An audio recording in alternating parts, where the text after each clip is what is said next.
We often think life changes through breakthroughs, massive shifts, major wins, big moments. But the truth is, real change is rarely dramatic. It's quiet. It's steady. It's small, almost boringly small. James Clear begins Atomic Habits not with theory, but with his own story, a baseball player whose future was nearly destroyed by a freak accident. A bat hit his face. His skull shattered. He had seizures. His recovery took years. And yet, he didn't bounce back with some grand, inspirational Rocky montage. He came back one small habit at a time. Waking up early, going to the gym, studying more, writing a little every day.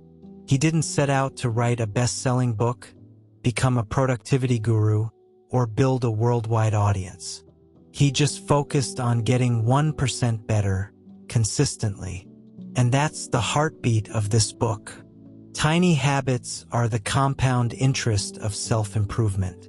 They seem insignificant in the moment, but stack them, repeat them, and give them time, and they shape your entire identity. Real-life analogy. Think of your life like brushing your teeth. Doing it once doesn't change much. Doing it twice a day for years literally saves your smile, your health, and possibly your dating life. Nobody cheers when you brush, but everyone notices if you don't. Habits are like that. James makes one powerful point early on.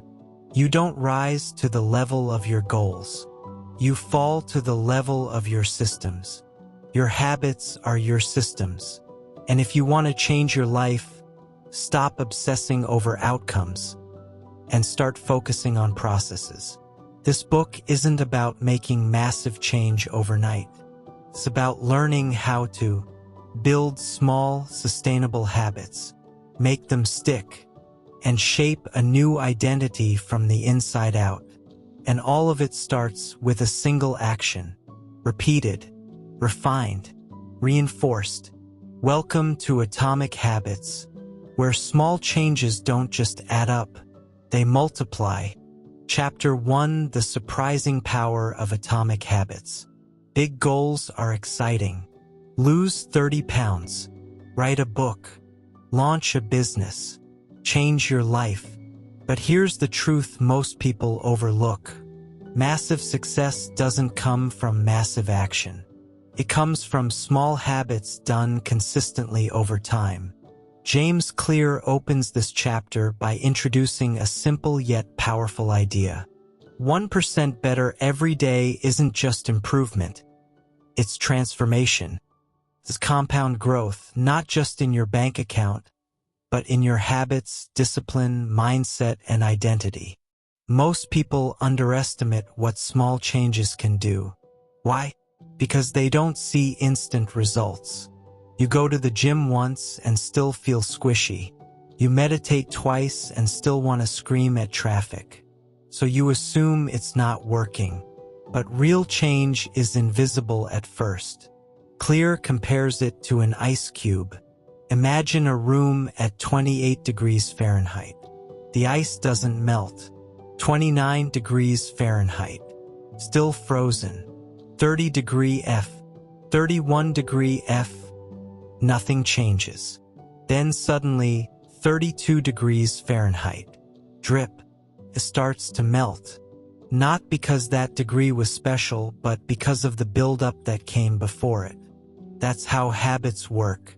You don't see results for a while. Then everything changes. Imagine brushing your teeth once and demanding perfect gums and Hollywood shine. You'd look in the mirror and say, "Where's my sparkle, James?" But you brush twice a day for years. Boom. Fresh breath. Healthy teeth. Dentist nods of approval. No fireworks, just long-term results. Clear makes this clear, no pun intended. Small habits are not small at all. They're the foundation for every major transformation you'll ever experience. He ends with a powerful mental shift. Focus less on goals.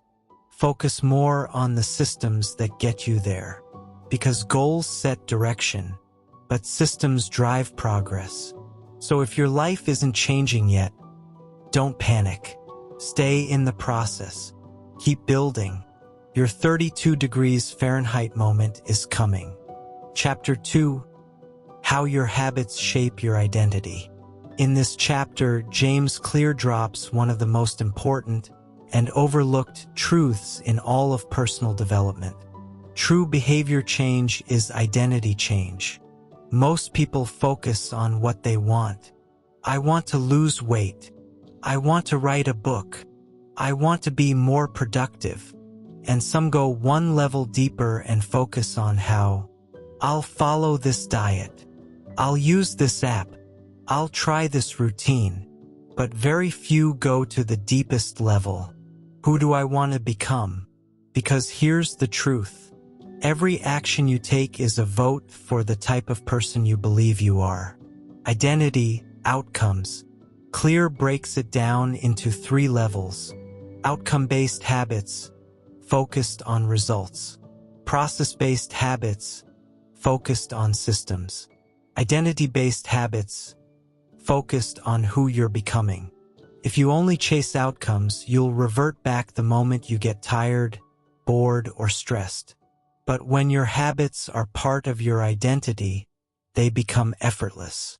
Think of it like someone trying to quit smoking. If they say, "No thanks, I'm trying to quit," they're still identifying as a smoker, just a struggling one. But if they say, "No thanks, I'm not a smoker," boom, identity shift. It's not a behavior they're resisting. It's a belief they've already changed. It's like putting on a t-shirt every morning that says, "This is who I am." Eventually, you wear it so long you forget you ever wore anything else. How to make it practical. Instead of saying, "I want to read more," say, "I'm the kind of person who doesn't go a day without reading." Instead of, "I should work out," say, "I'm a person who trains, even when it's hard." Every time you do the habit, you reinforce the identity. It doesn't take perfection, just repetition. The shift is subtle, but the effect is massive. You're not chasing change. You're embodying it. Chapter 3: How to Build Better Habits in 4 Simple Steps. By now, you know that small habits create big change. But how do you actually build a habit that sticks? In Chapter 3, James Clear introduces a framework that breaks every habit, good or bad, into 4 simple steps. Cue, craving, response, reward. These 4 steps form what he calls the habit loop, the mental blueprint behind every action you repeat. Let's break it down. The habit loop. Cue. Something triggers your brain to initiate a behavior. It's the "hey, pay attention" moment. Craving. This is the emotional or psychological desire the cue creates. Not for the habit itself, but for the feeling it brings. Response. The actual habit or action. Reward. The payoff, the reason your brain wants to do it again in the future. Let's use a simple and slightly painful example. The 7 a.m. coffee habit. Cue, you wake up. Your brain knows it's coffee time. Craving, you want that warm, comforting smell and the sweet illusion that caffeine equals control. Response, you shuffle to the kitchen and make your sacred brew. Reward, that first sip. The "okay, I won't burn the world down today" feeling. The more times this loop repeats, the more automatic it becomes, until one day you're brewing before your eyes are even open. James Clear's genius is in showing how this isn't just true for coffee. It's true for every habit. The trick is to engineer the loop on purpose. That's where his 4 laws of behavior change come in, a system you'll learn across the rest of the book. To build a good habit, make it obvious, cue. Make it attractive, craving. Make it easy, response.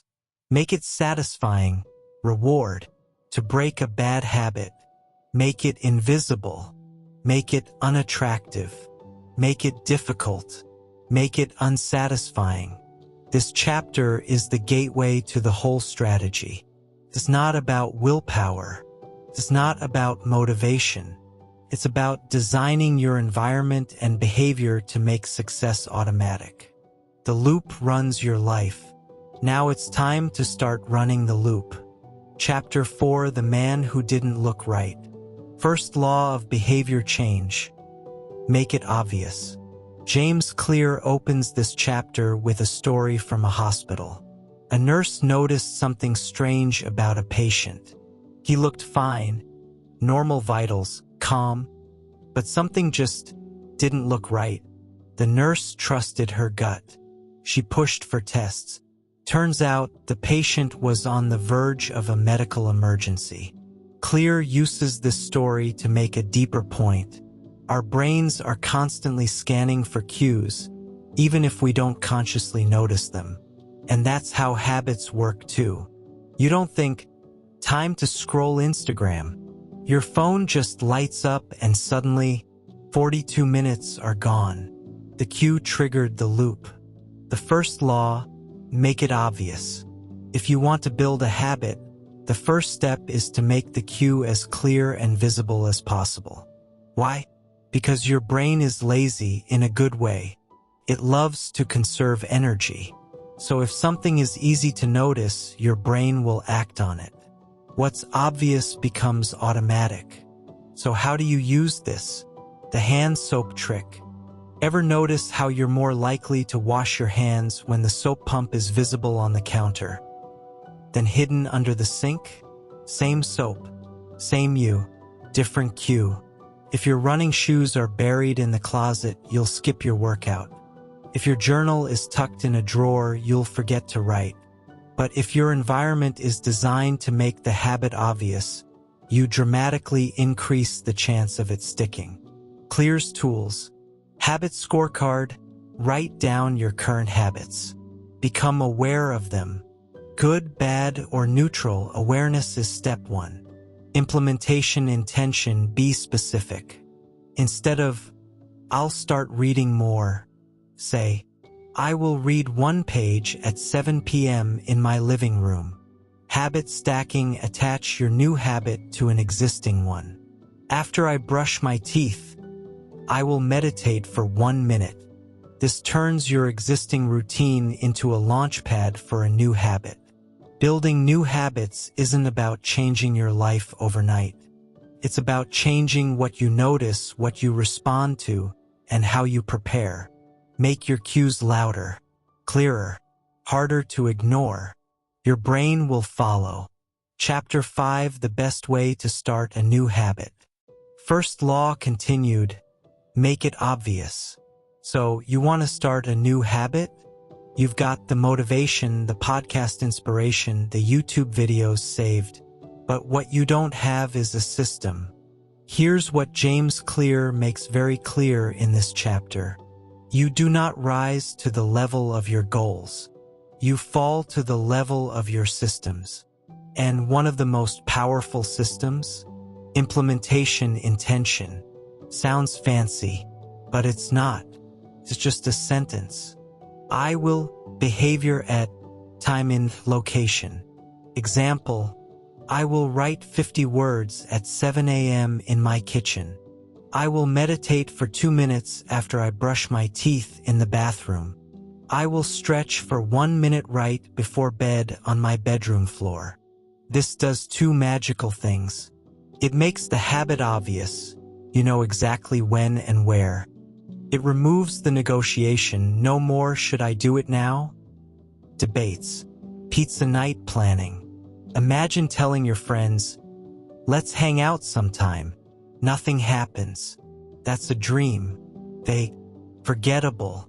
Now imagine saying, let's meet at 7 p.m. this Friday at Tony's Pizza.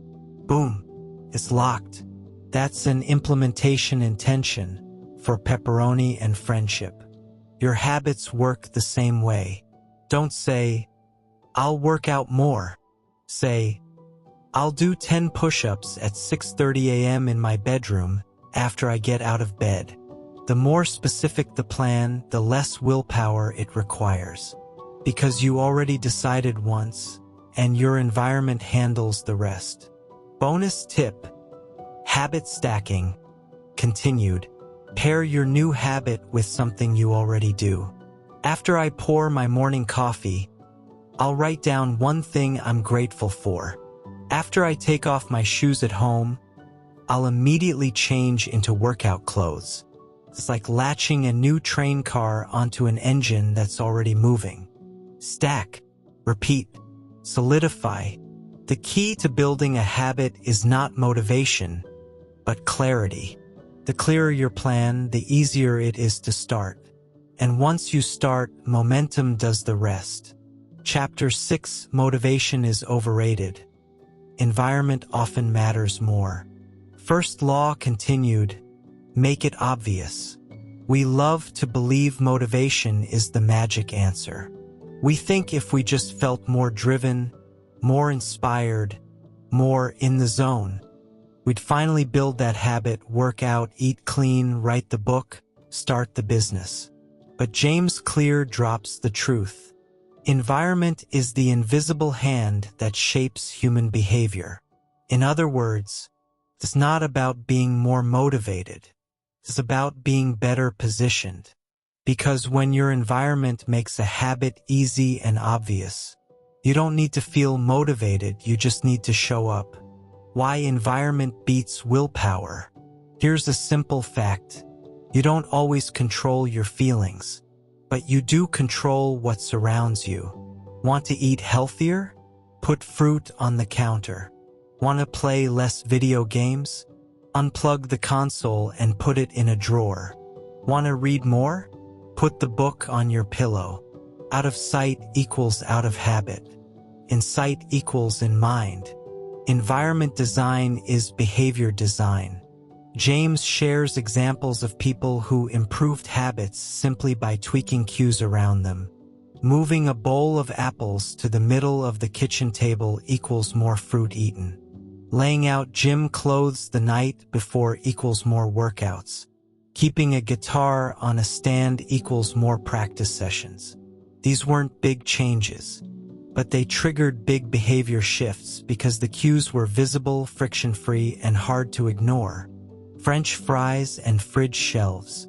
Ever notice how the healthy food always ends up in the drawer, and the leftover pizza is somehow front and center? You don't eat it because it's better. You eat it because it's easier to see, reach, and act on. Your fridge is a lesson in habit psychology.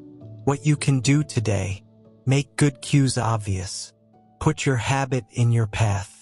Make bad cues invisible. Hide what tempts you or wastes time. Design each room for a purpose. Want to write? Build a space for it. Want to sleep better? Keep your phone out of the bedroom. This isn't about self-control. It's about removing the need for it. When the environment supports the habit, your default becomes discipline. Key takeaway: you don't need to be more motivated. You need to be surrounded by fewer distractions and better triggers. Chapter 7: The Secret to Self-Control. First law: make it obvious. Final chapter.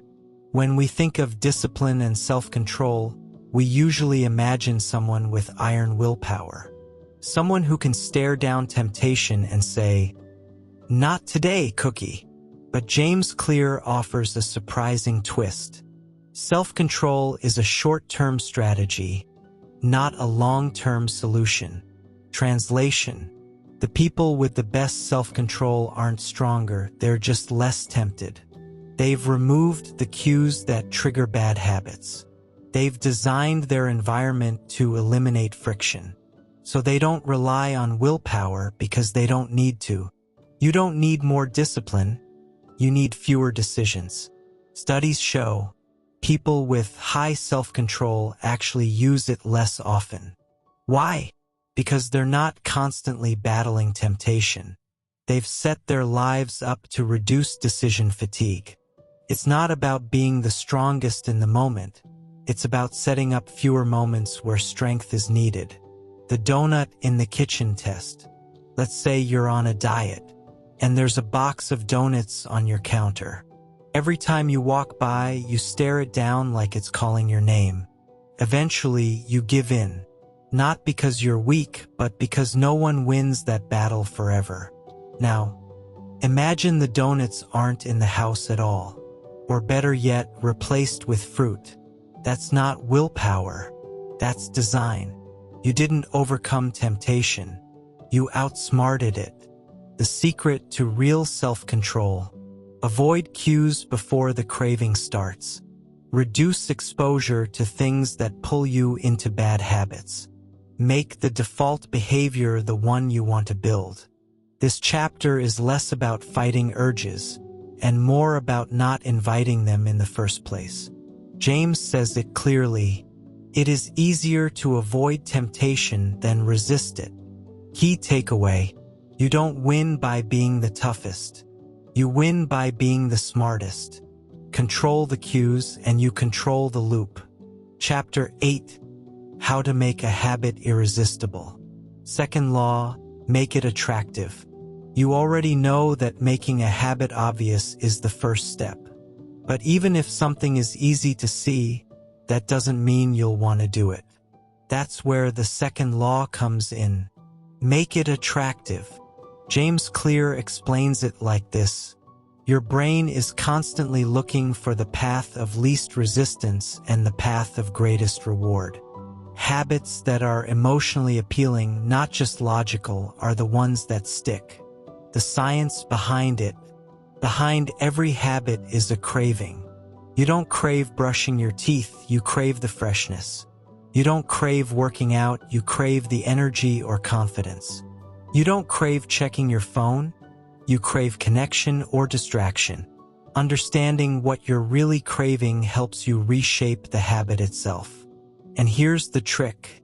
If you can bundle a habit you need to do with something you want to do, you make it irresistible.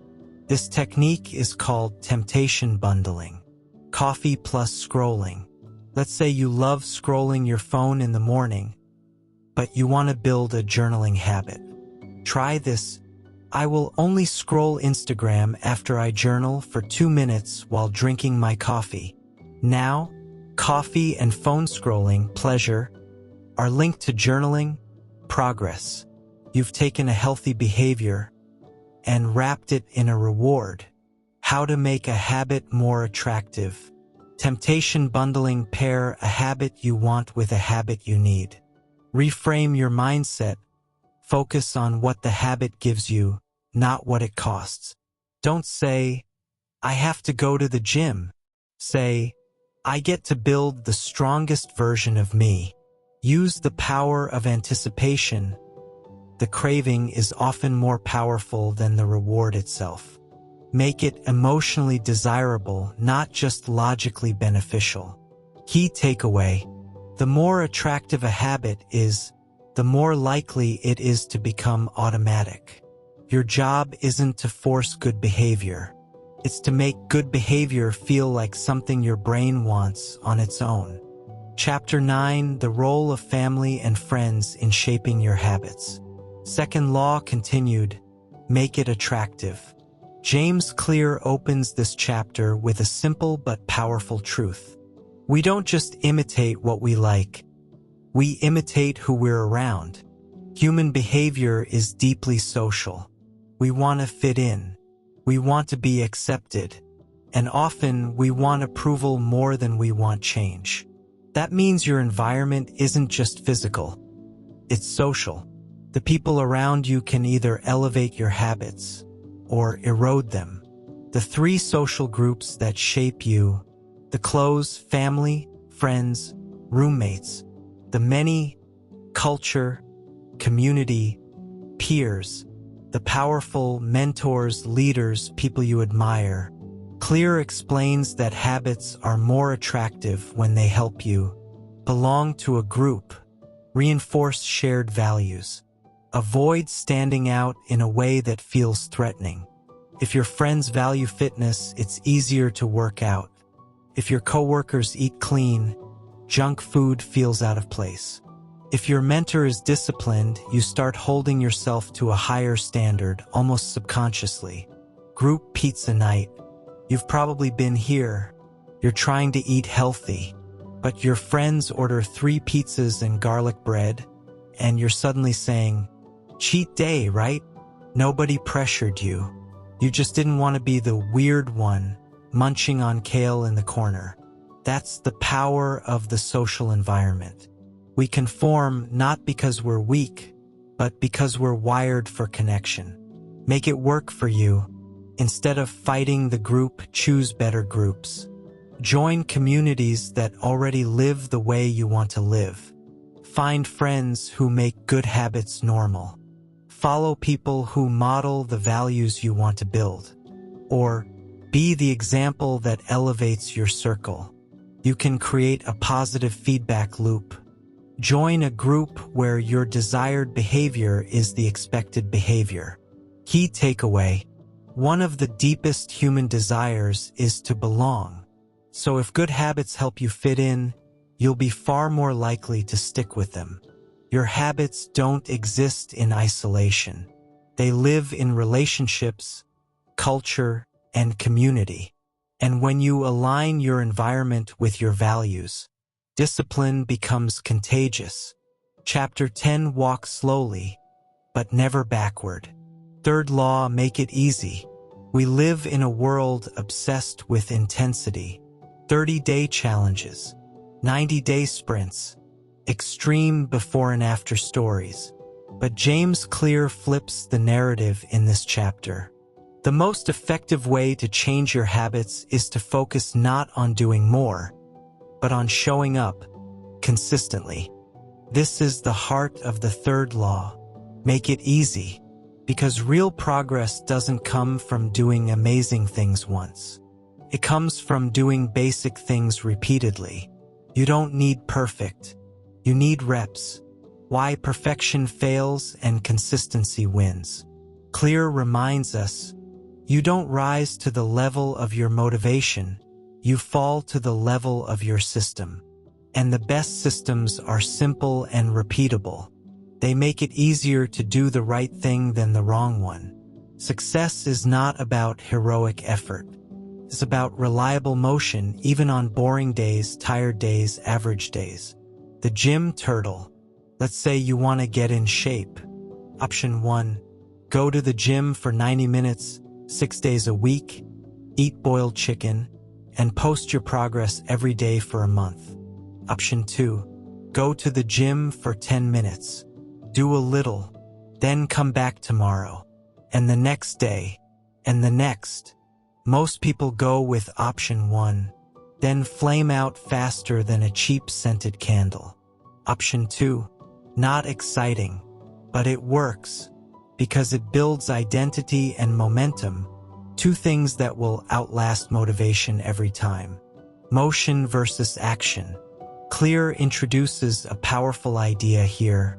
Motion feels like progress, but it's not the same as action. Motion, reading about working out. Action, doing push-ups. Motion, buying a new planner. Action, sitting down and writing. Motion, researching meal prep. Action, making the first healthy meal. Motion is planning. Action is doing. Planning is safe. Action is uncomfortable, but that's where growth lives. Key takeaway: habits form based on frequency, not time. It's not how long you do it. It's how often. Start small. Show up daily. Walk slowly but never backward. Chapter 11: The Law of Least Effort. Third law continued: make it easy.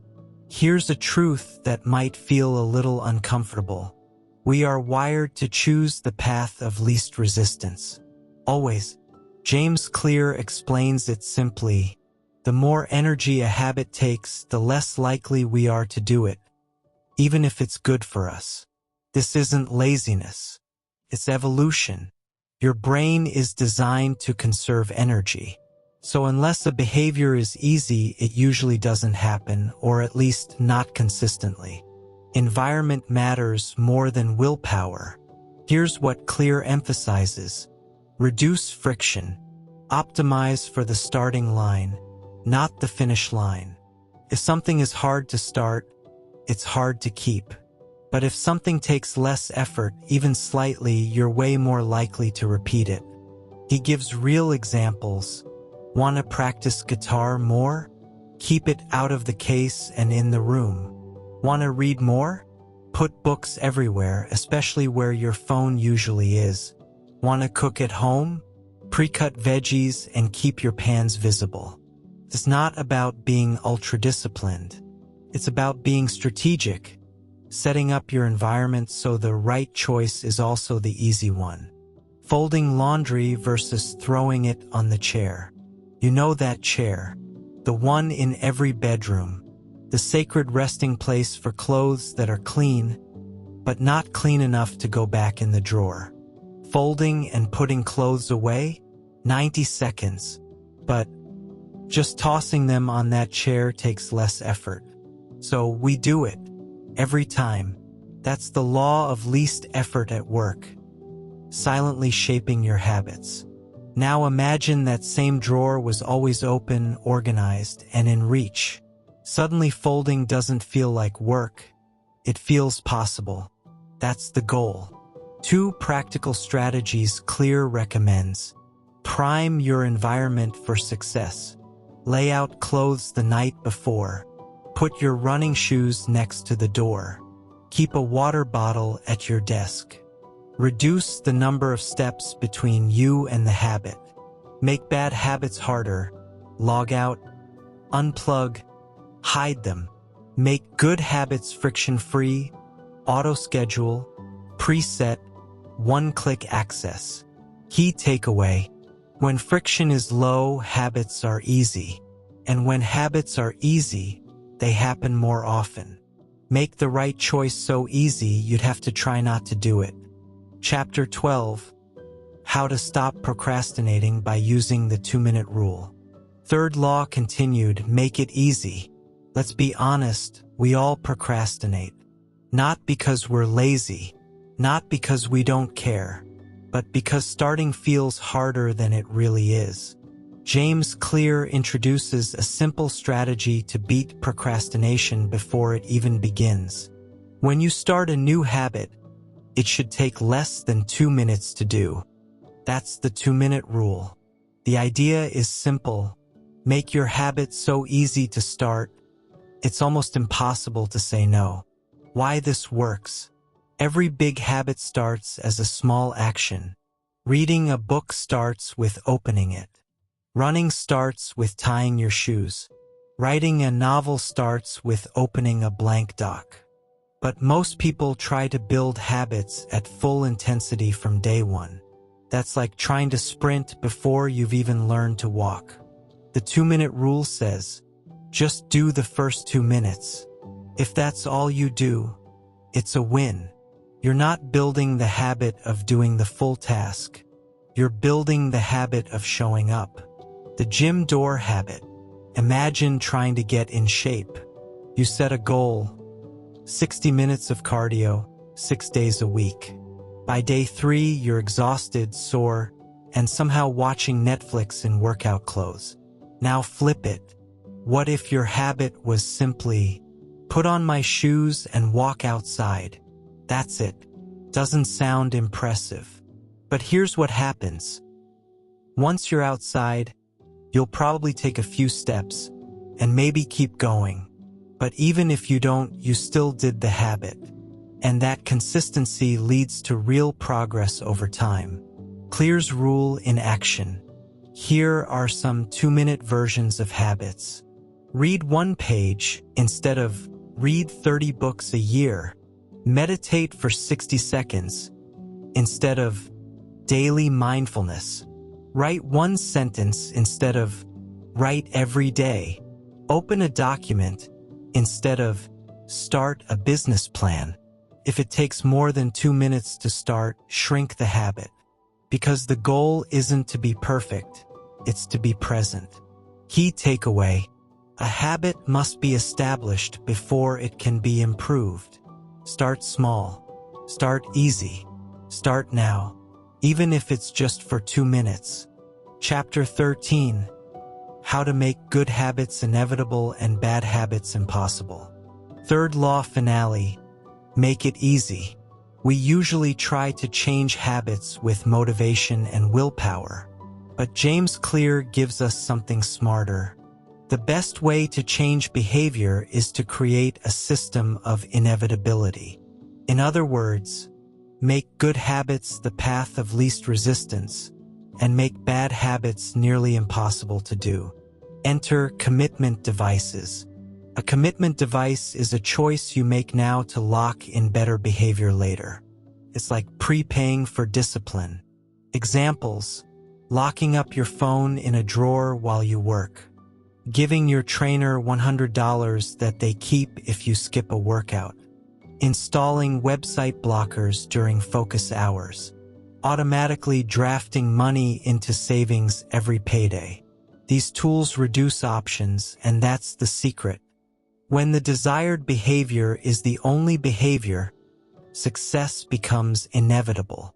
Juice in the front, junk in the garage. Let's say you want to drink less soda. If you keep it in the fridge cold and ready, you'll drink it. If it's in the garage warm in a box under 10 paper towels, you'll pause, rethink, maybe reach for water instead. That's the point. Clear doesn't say eliminate all temptations.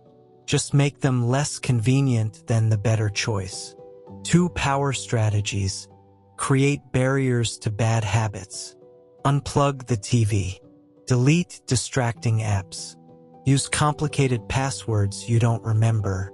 Create bridges for good habits. Auto-schedule workouts. Prep meals in batches. Keep tools visible and ready to go.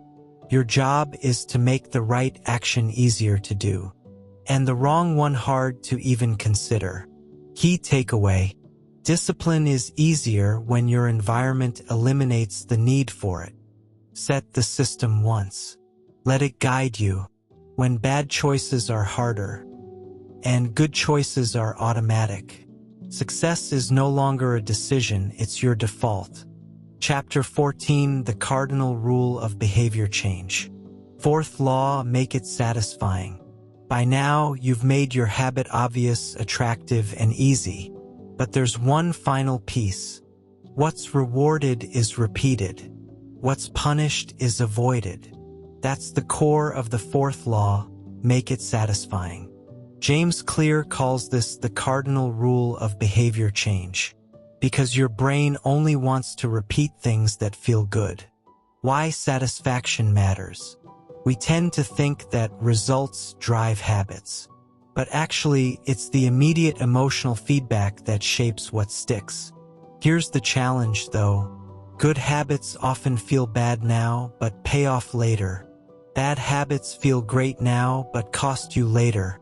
Think about it. Skipping the gym feels great until next month. Scrolling social media feels relaxing until it steals your evening. Saving money feels boring, but builds freedom. That's why good habits struggle. They often have delayed rewards. So if you want them to stick, you need to add something satisfying right away.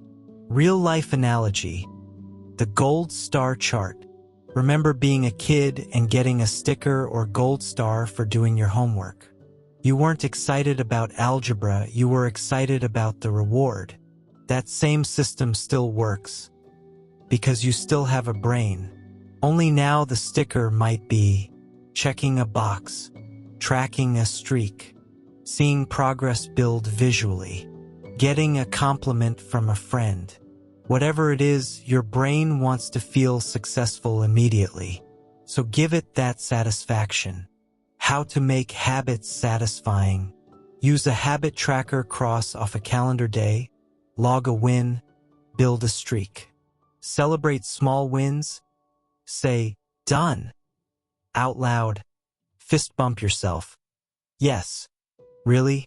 Pair it with something pleasurable. Listen to music after your workout. Drink tea after meditating. Also, if you're breaking a bad habit, make it feel unsatisfying. Tell a friend to call you out. Add a financial penalty. Use public accountability. The more painful it feels to break the habit, the faster it dissolves. Key takeaway: what is immediately rewarded is repeated. What is immediately punished is avoided. Don't wait for distant results to feel good. Reward the action now. That's how you turn effort into enjoyment and build habits that actually stick. Chapter 15: How to Stick with Good Habits Every Day. Fourth law continued: make it satisfying. You've learned to build better habits by making them obvious, attractive, easy, and satisfying. But let's be honest, the biggest challenge isn't starting. It's staying consistent. In this chapter, James Clear shows us how to do that by introducing one of the simplest yet most effective tools in the book: the habit tracker. The power of tracking. A habit tracker is exactly what it sounds like: a visual way to record your habits, like crossing off days on a calendar, filling a checklist, or using an app. It's not about perfection. It's about feedback. And Clear explains why it works. It's obvious you always know what you did and didn't do. It's satisfying. Every checkmark gives your brain a hit of success. It's motivating. You start to build a streak you don't want to break. Don't break the chain. The calendar chain trick. Legend says comedian Jerry Seinfeld kept a big wall calendar. Every day he wrote jokes, he'd put a red X on the day. Eventually, he built a streak. His only rule: don't break the chain. Not write the perfect joke. Not be the funniest. Just show up. And that's the lesson. Consistency beats brilliance. How to stick with it. Keep your tracking simple. Don't overthink it. Just X the box or mark done. Track the habit, not the result. Did I go to the gym? Not did I lose 2 pounds? Did I write? Not did I finish the chapter? Use visual motivation. Put your tracker somewhere you can't ignore it. And here's a big one. When you miss a day, never miss twice. Life happens. You'll slip. That's okay. Just bounce back immediately. Missing once is an accident. Missing twice is the beginning of a new habit, one you don't want. Key takeaway: success is the product of daily habits, not once-in-a-lifetime transformations. Use tracking as a mirror, not a punishment. Let it keep you honest, proud, and motivated. The habit of tracking is itself a habit worth building. Chapter 16: How an Accountability Partner Can Change Everything. Fourth law finale: make it satisfying. James Clear wraps up the fourth law with one of the most powerful social tools for habit change: accountability. Because while internal motivation is helpful, external consequences are often what create real, lasting behavior change. In short, if someone is watching you show up, why it works. Accountability taps into our deep human desire to be seen, respected, and consistent with who we say we are. You'll let yourself down quietly, but letting someone else down? That's painful. The more immediate the cost of an action, the more likely we are to act. This is why accountability partners, contracts, and even simple check-ins can skyrocket consistency. The gym buddy effect. You've told yourself a dozen times you'll wake up early to hit the gym, but when the alarm rings, you snooze again. Now imagine your friend is waiting at the gym door. You're not about to leave them hanging in the cold with pre-workout jitters. Boom, you show up. That's not willpower. That's accountability in action. How to use it. Find a reliable accountability partner. someone who will check in and call you out when needed. Make the commitment public. Tell friends or post your goal, even a small one. Use a habit contract, a written agreement with clear rules and consequences. E.g., if I miss 2 workouts, I owe my friend $50. This creates immediate emotional consequences, which makes skipping feel harder than showing up. Key takeaway: we are more likely to be consistent when failure is public and success is celebrated. Your habits don't have to be lonely. Bring someone into the process and your follow-through improves overnight. When success is shared, it's satisfying. When failure has a face, it's uncomfortable. And in both cases, you grow. Chapter 17: The Truth About Talent. When genes matter and when they don't. Advanced tactics, personalization. By now, you've learned how to build habits that are obvious, attractive, easy, and satisfying. But there's a deeper layer to habit success, one that many people overlook. The secret to maximizing your success is choosing the right habits to match your personality and strengths. In other words, your genes matter. Not in a you're born with it or not kind of way, but in a find your lane kind of way. How your biology influences your behavior. We all have natural inclinations, things that come easier, feel smoother, and energize us. Some people are early birds, others are night owls. Some thrive on detail and routine, others on creativity and chaos. Some love competition, others hate it. James Clear explains, genes influence our talents and tendencies, but it's our environment and habits that unlock or waste that potential. So instead of forcing yourself into someone else's habit routine, build habits around who you already are. Pick the right sport. Imagine you're short and built like a sprinter trying to become a pro basketball player. You might improve with effort, but you'll hit limits fast. Now imagine you try track. Suddenly, your size and speed become assets. You train hard, but you're also built for it. That's how habits work too.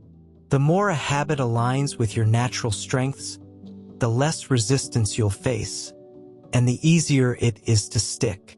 Practical applications. Play to your personality. Use tools like the Big 5 personality traits to understand how you operate. Are you high in conscientiousness? Low in openness? Use that info to guide your habits. Choose habits that feel natural, not forced. If you're social, make habits group-based. If you're independent, lean into solo goals. If you love order, track habits rigorously. If you crave variety, rotate routines regularly. Tailor your strategy, not your identity. You don't have to be like anyone else. You just have to build what works for you. Key takeaway: genes do not determine your destiny. They determine your area of opportunity. Your job isn't to copy successful people exactly. It's to learn how they built systems and then custom fit them to your nature. Success isn't just about effort. It's about alignment. Chapter 18: The Goldilocks Rule. How to stay motivated in life and work. Advanced tactics. Staying in the game. You've probably noticed this pattern. When something is too easy, you get bored. When something is too hard, you get frustrated. But when something is just challenging enough, you come alive.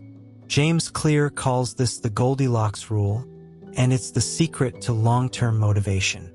Humans experience peak motivation when working on tasks that are right on the edge of their current abilities.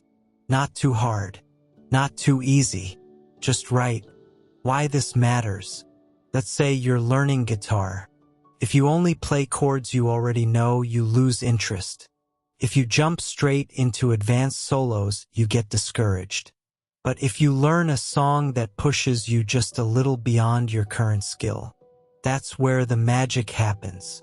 That's the zone where learning feels like growth, not punishment. It's hard enough to be interesting, but not so hard that it's demoralizing. Clear explains, the greatest threat to success is not failure, it's boredom. And boredom kills consistency. The Goldilocks gym routine. Imagine you go to the gym. Lifting a 5-pound dumbbell feels pointless. Trying to bench 250 pounds on day one, dangerous and soul-crushing. But lifting 25 pounds, just above your current comfort zone, now that's progress. And it keeps you coming back. That's how the Goldilocks rule works. You always stay slightly uncomfortable. In a good way. How to apply this? Adjust difficulty to stay in the growth zone. If it's too easy, increase the challenge. If it's too hard, scale it down until it's manageable. Mix in variety. Doing the same habit the same way forever leads to boredom. Add spice. Celebrate progress. The more you notice growth, the more you stay motivated to continue. Remember, progress is the reward. Challenge is the fuel. The key isn't to stay comfortable, it's to stay interested. Key takeaway: success is not about staying on fire. It's about staying challenged. The best habits don't just improve your life, they keep you engaged with it. Chapter 19, The Downside of Creating Good Habits. Advanced Tactics, when habits become limitations. At this point, habits might sound like the magic formula to fix your life. But in this chapter, James Clear gives us a wise reminder. The upside of habits is also their downside. They can lock us into automatic behavior. Habits create freedom, yes, but they can also create ruts if we stop paying attention. Why this happens? When something becomes automatic, you stop thinking about it. That's the whole point of habits, to conserve energy and remove decision-making. But over time, that can lead to mindless repetition, doing the same thing without improvement. Plateaus, stuck because you're no longer stretching. Blind spots, bad habits disguised as good enough routines. Think of a job, relationship, or workout you stayed in too long just because it was familiar. That's a habit that stopped serving you, but kept running on autopilot. Cruise control on a bumpy road. Imagine you're driving on the highway. You set your cruise control. Everything's smooth. But then the road changes, curves, traffic, construction. If you don't take the wheel again, you'll crash. That's what happens when we treat habits like set and forget. They need occasional manual control, reflection, adjustment, and growth. Wrench Clear's solution: reflection and review. James Clear recommends a simple but powerful fix: regular self-reflection. Ask yourself, is this habit still serving me? Is it helping me improve? Or just helping me stay the same? Can I tweak, stretch, or evolve it? Try a habit review once a week or month. Look at what's working and what needs a refresh. Even world-class performers do this. Athletes, artists, entrepreneurs, they reflect constantly to avoid stagnation. Key takeaway: habits are the foundation, but reflection is the lever for growth. Good habits create structure, but it's awareness that keeps you from getting stuck in that structure. Stay conscious, stay curious, and be willing to upgrade your system when it stops serving your future. Chapter 20, The Secret to Results That Last. Final chapter, The System Behind Sustainable Success. By now, you've learned the entire framework of building better habits and making them stick. But James Clear ends the book with a big picture idea that's easy to overlook. The secret to getting results that last is to focus on identity, not outcomes. In other words, don't just build habits. Build a new version of you. Why identity beats results. Most people set goals like this. I want to lose 20 pounds. I want to write a book. I want to save $10,000. But these are outcome-based goals focused on what you get, not who you become. Eventually, you either achieve the goal, then stop and slide back, or fail to reach it and quit out of frustration. Clear says lasting change comes when your habits reflect a new identity.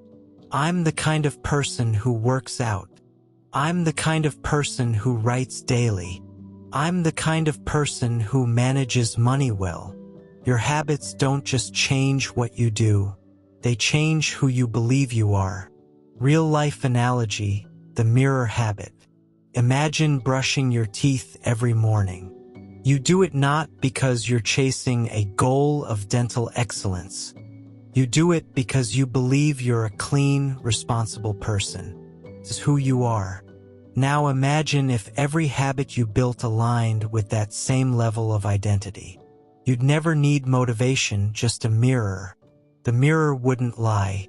It would reflect your systems and your self-image. Systems greater than goals. James Clear wraps it up with one final truth. Goals are good for setting direction. Systems are best for making progress. Your goal might be to run a marathon, but it's the system of daily runs, weekly plans, and consistent training that gets you there. Goals get you started. Identity keeps you going. The real reason you fail to stick with habits is that your identity doesn't match your behavior. Change your habits and your identity changes. Change your identity and your habits stick. It's not about intensity.